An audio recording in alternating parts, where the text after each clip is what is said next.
It's me, Imad from Nelson Darwin Park Tech YouTube channel.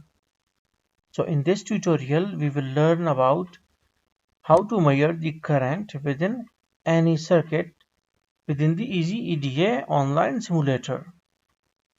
So first we need to take our power or voltage source. Okay, now we are making it a little bit zoom so that we can see it properly, like 200. Okay, now this is our voltage and power source.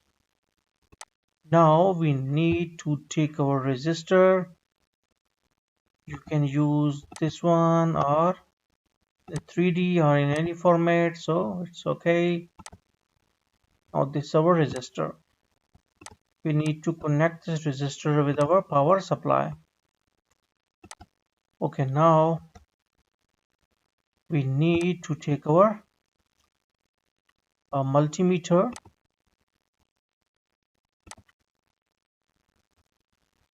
Also connect this multimeter with the other end of the resistor and the other end of the multimeter with the negative end of the power supply.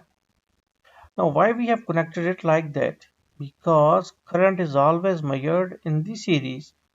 Means that current is always as the current is through the what's called as the circuit or element. So you have to place the ammeter in series like this. Okay, now we need to change the property of the multimeter to ammeter. Now our voltage is 1 volt. We also need to increase it to 12. Okay, now this is our 12 volt. Okay, one more thing, we need our ground. So connect it with this, and then also you also need to save it out, then run it. Now we can see that our ammeter is showing 0.012 ampere.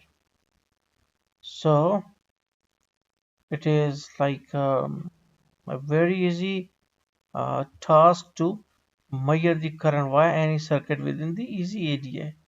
So hopefully you got the concept. So thanks for visiting our channel and don't forget to subscribe.